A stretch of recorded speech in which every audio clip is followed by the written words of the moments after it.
हम लोग कल की कक्षा में और परसों की कक्षा में हमने वरक्षा के लिए पढ़ा था कि वरक्षा कैसे किया जाता है। वर रक्षा जो है कैसे किया जाता है, उसका क्या विधान है, वह पढ़ा था। कल हमने मंडप स्थापना और गौरी गणेश की पूजा, कलश की पूजा, हरिद्रा लेपन,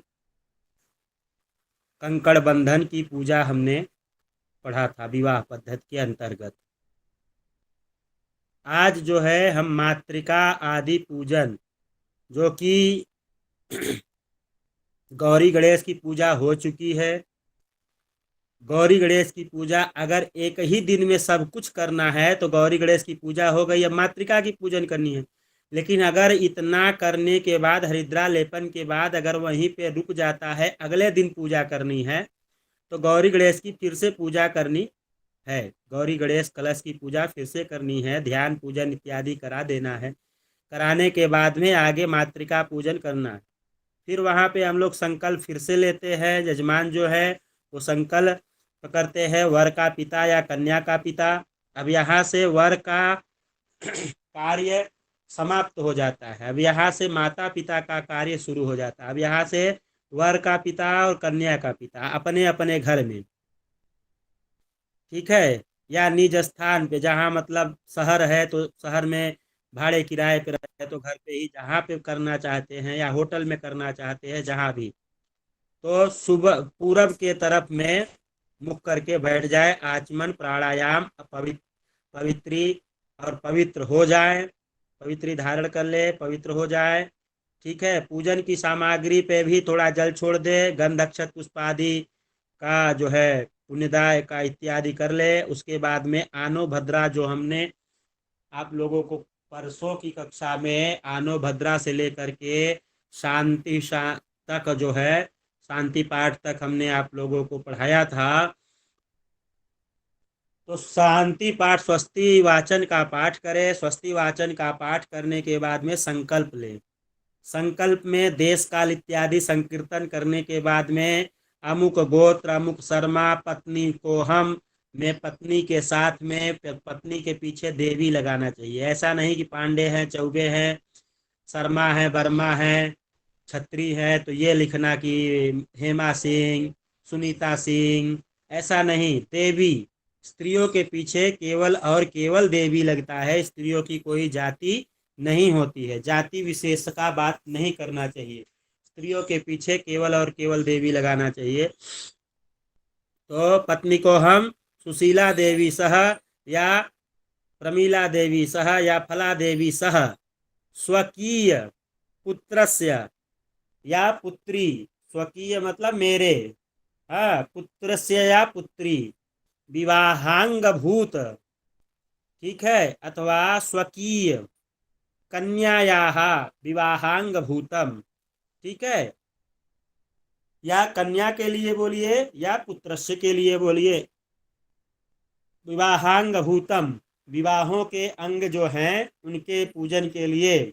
स्वस्ति वाचन, पुण्याह वाचन। पुण्याह वाचन की पूजा आजकल लोग किसी भी पूजा में नहीं करवा रहे हैं।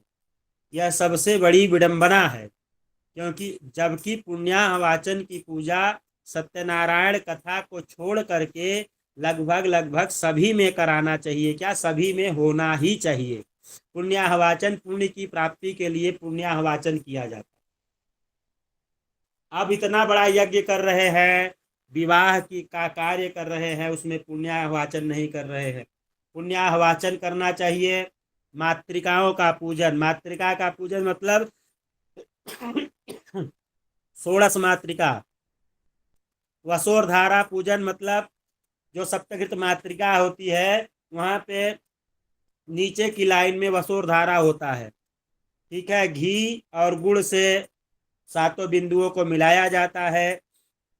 बहुत जगह तो ये है कि गुड़ और घी को मिक्स कर लेते हैं, तरल पदार्थ बना लेते हैं, और उसको आम के पत्ते से छोड़ते हैं, पान के पत्ते से छोड़ते हैं, या जैसे ही सातों बिंदुओं को मिला देते हैं उसको घीधारी कहते हैं कहीं कहीं, या फिर कहीं कहीं जो है ये घिउधारा कहते, जो भी कहते हैं अपने लोकानुचार के। उसके बाद आयु की कामना के लिए आयुष्य मंत्र होता है 2-4 लाइन का या 6 लाइन का, इतना। उसके बाद में सांकल्पिक विधाने न नांदी श्राद्ध करना चाहिए, नांदी मुख श्राद्ध, जिससे कि पितर यहाँ पे बैठे रहे। 4 दिन का, 5 दिन का, 7 दिन का कार्य है, तो वह जो है कि जब तक सिद्ध न हो जाए तब तक परिवार में सबको तो लग सकता है सूतक, लेकिन उस जो कार्य करने वाले व्यक्ति के पास में सूतक नहीं आता है। इसलिए कोई भी यज्ञ इत्यादि किया जाता है तो नांदी मुख श्राद्ध जो है किया जाता है।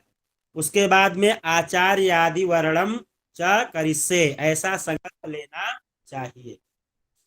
आचार्य के वर्ण के लिए, नंदी मुख श्राद्ध करने के लिए, और आयुष्य मंत्र का जप करने के लिए, वसोधारा मतलब सप्तघृत मातृका की पूजा, मातृका पूजन, षोडश मातृका पूजा, पुण्याहवाचन, यह पूजन के लिए संकल्प लेना चाहिए। फिर क्या कहे, पुनर्हस्ते जलम गृहीत्वा, फिर से हाथ में जल लेना चाहिए। निर्विघ्नता सिद्ध्यर्थम गणेशाम्बिकयोः पूजनम महम करिष्ये। देखिए यहाँ फिर आ गया कि गणेशाम्बिका की पूजा मैं करूंगा। ततो मत प्रणीत ग्रह शांत्यानुसारेण गणेश पूजना दारभ्य पुण्याहवाचनांत कर्म कुर्यात्। मैं ऐसा कर्म करूंगा, पुण्याहवाचन आदि का जो संकल्प लिया, उसके बाद में ग्रह पूजन से लेकर के पुण्याहवाचन पर्यंत तक, ग्रह पूजन से लेकर के पुण्याहवाचन पर्यंत तक मैं पूजन करूंगा। ये जो कार्य होते हैं, पंचांग पूजन, पंचांग पूजन में गौरी गणेश की पूजा, कलश की पूजा, षोडश मातृका की पूजा, उसके बाद में नांदी मुख श्राद्ध, उसके बाद नवग्रह, ये पंचांग पूजन में आते हैं। ठीक है, आचार्य आदि वर्ण भी उसी में आ जाता है। तो ये सभी चीज जो है पंचांग पूजा की हो जाने के बाद तब सांकल्पिक जो पूजा है, नांदी श्राद्ध, पुण्याहवाचन, ये सभी आता है। इसीलिए वहां पे कहा गया है कि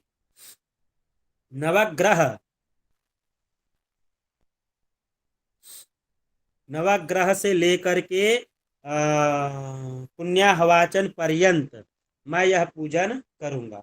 उसके बाद में भातृभिंड स्थापन, क्या कहते हैं, मातृभिंड स्थापन का मतलब होता है एक 4 छिद्र वाले नए चूल्हे पर 4 भांडों को स्थापित करें, उन चारों को तांडुल मतलब चावल और गुड़ से भर दे। इसी को मातृभिंड कहते हैं। अब देशानुसार कहा जाता है, अपने अपने अनुसार लोग करते हैं। अपने अनुसार का मतलब, जब आपने नांदी मुख श्राद्ध इत्यादि सांकल्पित इत्यादि सब कुछ कर लिया, तो जो सिलमायन होता है, सिल पे दाल पीसी जाती है, तो ये पूर्वांचल में होता है, पश्चिमांचल में भी होता है, बहुत जगहों पे नहीं होता है। जहाँ नहीं होता है वहाँ लोग नहीं जान पाते हैं सिलमायन क्या है। तो जो दाल पीसी जाती है उसी से वह ढक्कन बंद किया जाता है। अब चाहे कसोरा ले लीजिए, चाहे मटकी ले लीजिए, चाहे जो भी आप लोग कर सकते हैं वह चीज ले करके ऐसा स्थापना कर सकते हैं। तो लोकाचार्य के हिसाब से लोग अपने अपने क्षेत्र में वह कार्य करते हैं, जो कि फेरे के समय में वह खोला जाता है। उसके बाद में पितरादि नाम का आवाहन किया जाता है, पितरों का जो है नाम आवाहन किया जाता है। उसके बाद में क्या किया जाता है कि अपने पितरों का आवाहन करते हुए इसके बाद कसोरे में पान का पत्ता रख करके अक्षत पुष्प जो है के ऊपर सुपारी रख करके अपने पितरों का आवाहन करे। किसी दूसरे कसोरे को से ढक कर उड़द की पीठी ले, उड़द का जो पिसा हुआ है सिल पे किया गया है, उससे जो है छिद्रों को मूंद कर रख दे। उसी प्रकार संपुटित करते संपुटित दूसरे कसोरे को भी ऐसा कर देना चाहिए। पूर्वोक्त रीति के अनुसार आदि देवताओं का आवाहन करके कसोरे को से ढक कर उसमें छिद्रों को उड़द और पीठी से ढक देना चाहिए एवं सिंदूर एवं द्वारा जो है लेप कर अच्छी तरह से उसे सुशोभित कर उसे पात्र को हाथ में लेकर के कोहबर ले जाएं। वहां ऐसा सब करने के बाद में जहां कोहबर का स्थापना किए हैं कोहबर के पास में जा करके उसको उठा करके कोहबर के पास लेकर के जाएं। ठीक है। गुप्त द्वार गुप्तगार द्वारे कहते हैं उसको, कोहबर को गुप्त गार द्वारे, मतलब गुप्तगार जो है, गुप्त घर जहां है, गुप्तागार, वहां लेकर के जा करके उनको रख दें और वहां पे जो है कोहबर की पूजा करनी है। तो कोहबर में अब ये मातृका आदि की पूजन हो गई, उसके बाद में कोहबर में गए, द्वार मातृका का पूजन करना है। द्वार मातृका का पूजन कैसे करना है कि हाथ में कुमकुम इत्यादि लेकर के, हाथ में कुमकुम आदि लेकर के कोहबर के दरवाजे के दक्षिण भाग में, हमने आप लोगों को कहा था कि जिस घर में कोहबर स्थापित होता है, हमने पहले दिन बताया था कि हम लोगों के तरफ में अभी भी होता है कि दोनों दरवाजे पे गोबर से 3 लाइन बनाई जाती है, दोनों तरफ 3 लाइन, दाहिने तरफ 3 लाइन बाएं तरफ। तो दाहिने तरफ कह रहे हैं कि 3 देवियों की को कुमकुम आदि से बनाएं। तो 3 देवियों की हमने आपको बताया ना कि हमारे यहाँ गोबर से 3 लाइन बनाई जाती है, तो यहाँ भी देखिए 3 लाइन बनाई गई हैं, बताई गई हैं कि कुमकुम आदि से बनाए हुए द्वार के वाम भाग पे आनंद वर्धिनी आदि देवियों को बनवाएं। ठीक है, आनंद आदि वर्धिनी देवियों को वहां पे बनाएं। तो दक्षिण द्वार के पास में क्या कहना चाहिए? ओम जयंतायै नमः, जयंतीमावाहयामि स्थापयामि। ओम मंगलायै नमः, मंगलाम आवाहयामि स्थापयामि। ओम पिंगलायै नमः, पिंगलाम आवाहयामि स्थापयामि। अब क्या कह रहे हैं? आसाम देही, आसाम देवी नाम आवाहनम। अब जो है उस तरफ में हमने किस देवी को आवाहन कर दिया? आनंद आदि जो है जयंती आदि देवियों को हमने आवाहन किया।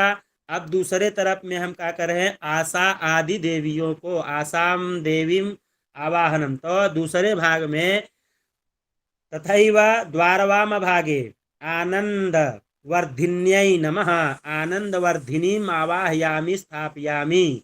अब दूसरे में क्या? महाकाल्यै नमः, महाकाली आवाहयामि स्थापयामि। फिर ती आवाहनम पुरस्करणम संपूजेत, उनका आवाहन करने के बाद में उनका हम पूजन करते हैं। पूजन करने के बाद में फिर हम अंदर प्रवेश करते हैं। अंदर प्रवेश करने के बाद में हम क्या करते हैं कि षोडश मातृका के बाद, इसके बाद में जो है कोहबर में जा कर के दीवाल पर दक्षिण से आरंभ कर कर, हम कोहबर के घर में जाते हैं, उसमें दक्षिण से आरंभ कर, मतलब किस तरफ से? पूरब मुख हम बैठे हैं।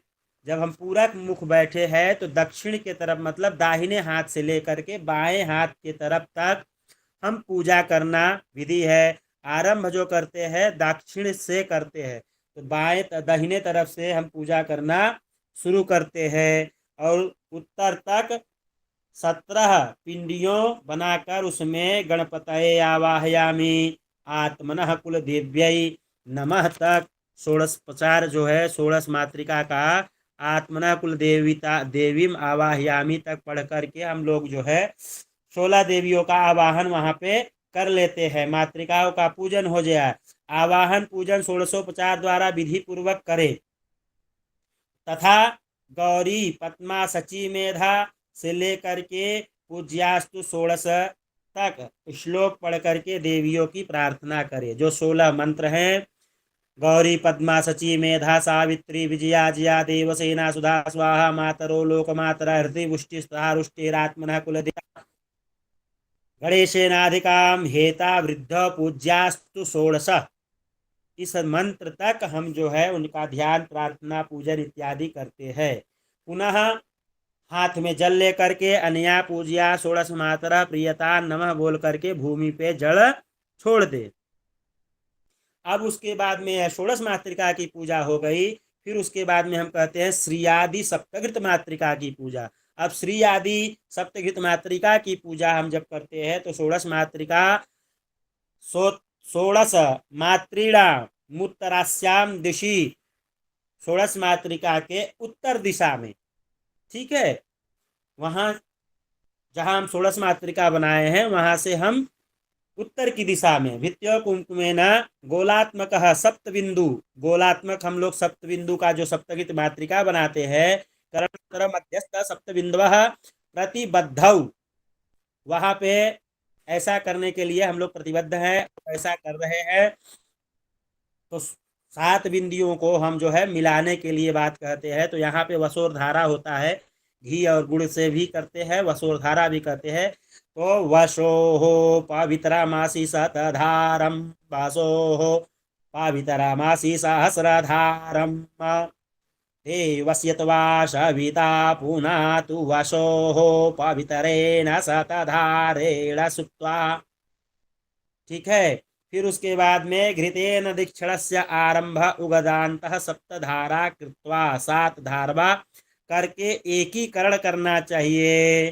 कामधुक्ष, हाँ, गुड़ से घृत से धारा कराए, गुड़ और घी मिला करके उससे जो है धारा करा करके उसको मिला दे। फिर श्रीयै नमः श्री मावाहयामि, तो सप्तघृत मातृकाओं को आवाहन करके उनका प्राण प्रतिष्ठा करे। मनोज्योतिर्जुखता माज्यस्य मंत्र से उनका आवाहन करे। आवाहन करके बाद में क्या करना है, यदंगत्वेन भो देव्या पूजिता विधिमार्तगः कुर्वन्त कार्यमखिलम निर्विघ्न करुद्भव, कि मैं आपका सभी विधि विधान से जो भी हो सका षोडशोपचार इत्यादि से पूजन किया, जो भी इसमें कमी रह गई है उसके लिए क्षमा करिएगा, निर्विघ्न करिएगा और आगे बढ़ाते रहिएगा।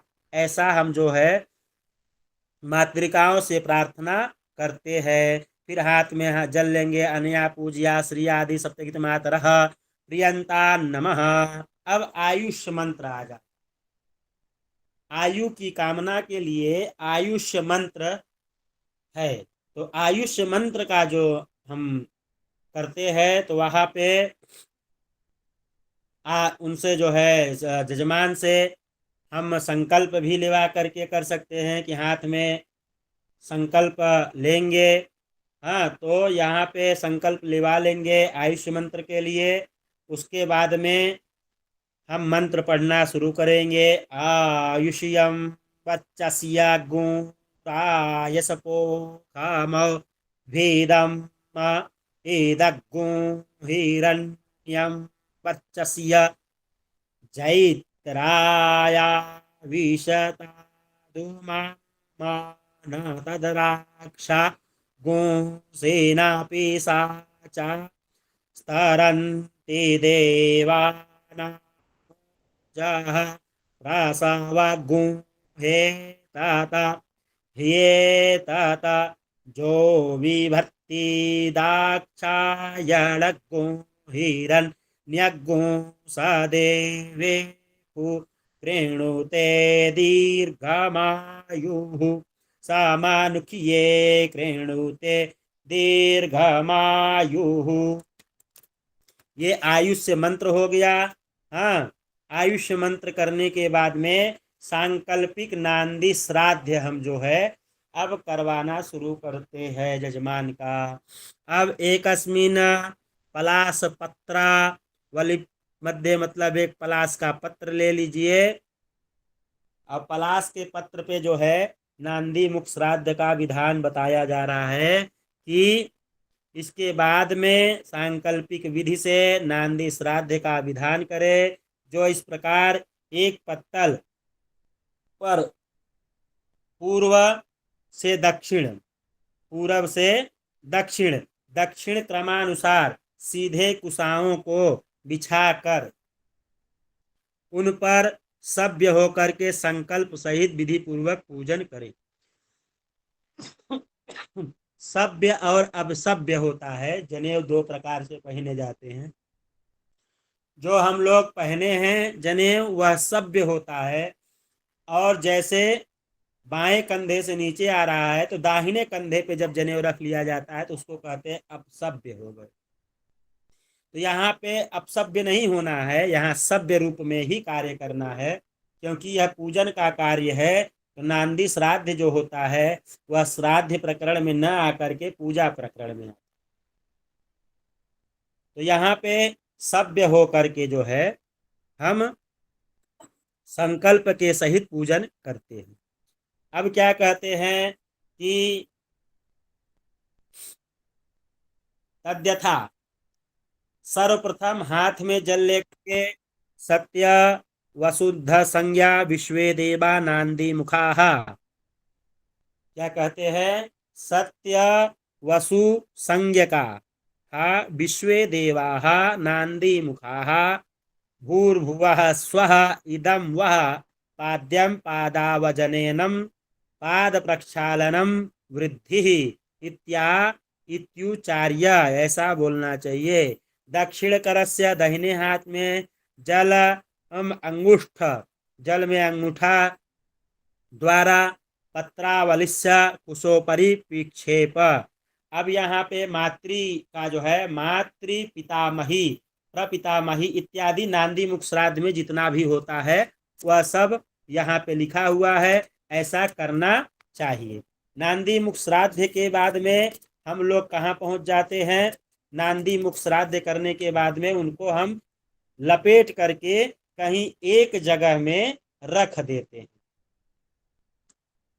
ठीक है, कहीं एक जगह पे उनको रख देते हैं, स्थापित कर देते हैं।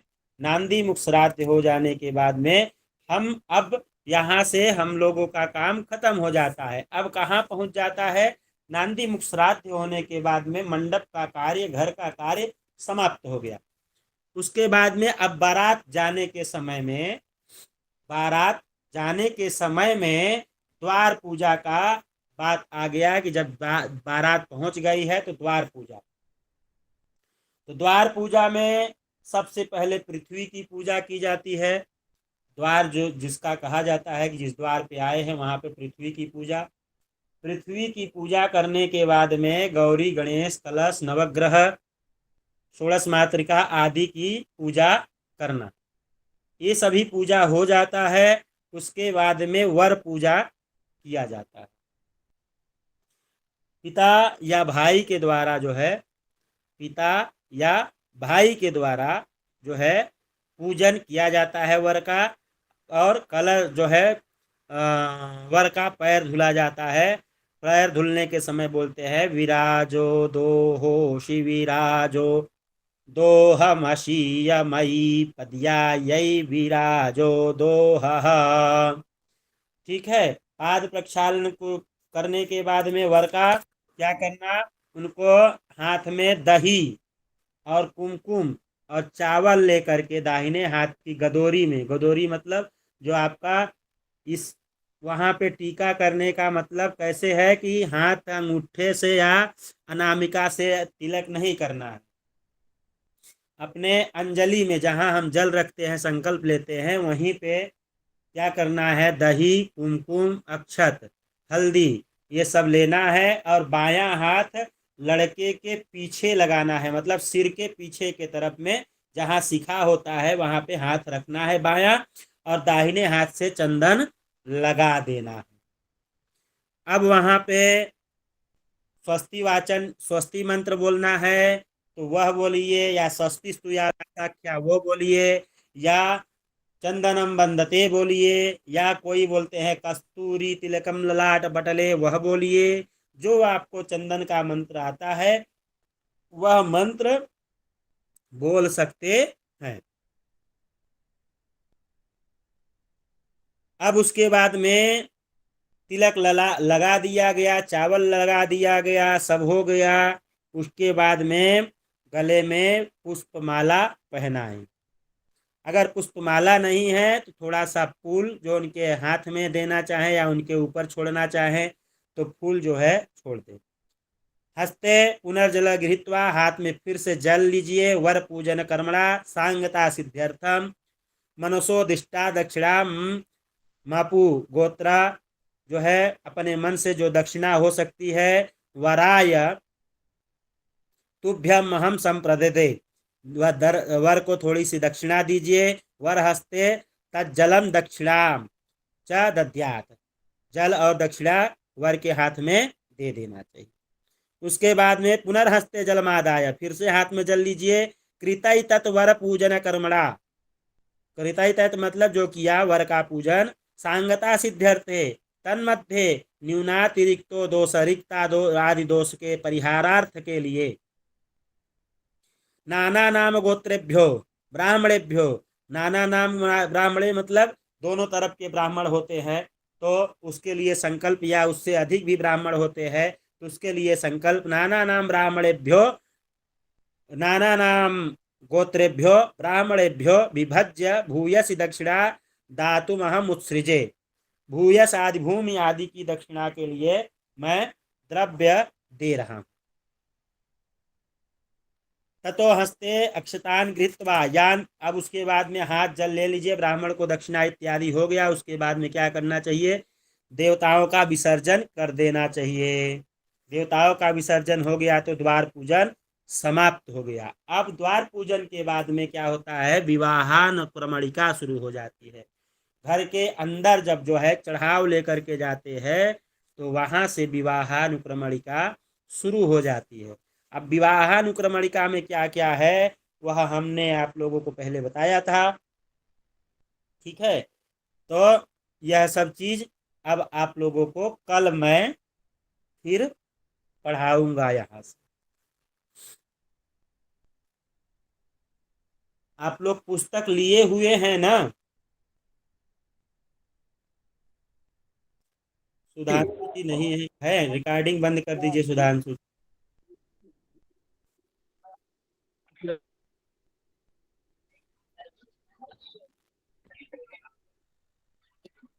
नहीं, पुस्तक तो है लेकिन पुस्तक में ये विधान नहीं दिया, थोड़ा अलग है। जी, पुस्तक में ये विधान नहीं दिए। पुस्तक में विधान दिया होगा यार। नहीं गुरुदेव। दिया है गुरुदेव, वो लौकिक वाले लिए होंगे गुरुदेव, यहाँ तो दिया है सभी। कौन से में अनिल भैया? रिकॉर्डिंग बंद करवा दें। सुधांशु भैया रिकॉर्डिंग बंद करना।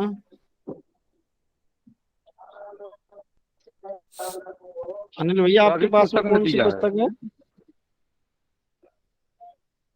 वायुनंदन जी का है। नहीं, हमारे में तो ये शादी रामस्वरूप जी वाली है, इसमें सीधा पूजन है और फिर मधुपर्क वगैरह ये आ गए। आप सभी विवाह में से दिया है, देख रहे दिया है। आप विवाह से देख रहे हैं। मंडप पूजन इत्यादि देखिए, मंडप पूजन जब होगा तो ये मंडप पूजा इत्यादि की है।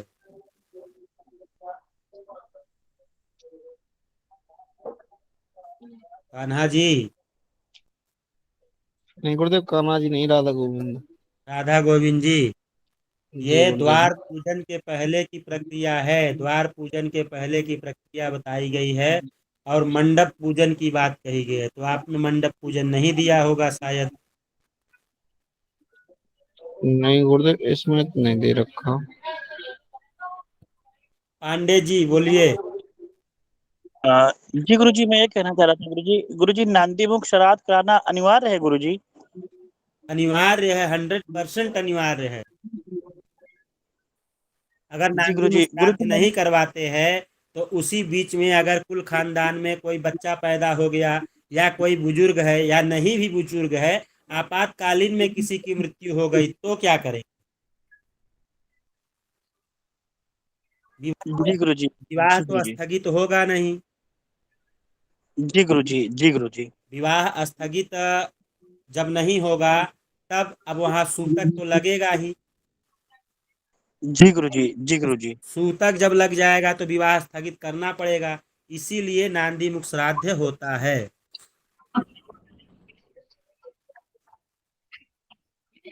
जी गुरुजी, जी गुरुजी।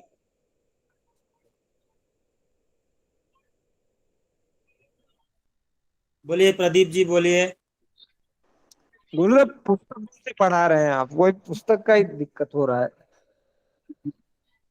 जी, पुस्तक कौन सी है गुरुदेव, क्योंकि परेशान मैं भी हूँ। आप जहाँ पढ़ा रहे हैं वहां पे ढूंढ रहा था। शिवनंदन की लीजिए चाहे शिवदत्त की लीजिए, चाहे वायुनंदन की लीजिए, चाहे वेणी राम की लीजिए, सभी पुस्तकें वैसी ही हैं। सुधांशु जी, रिकॉर्डिंग बंद कर दीजिए।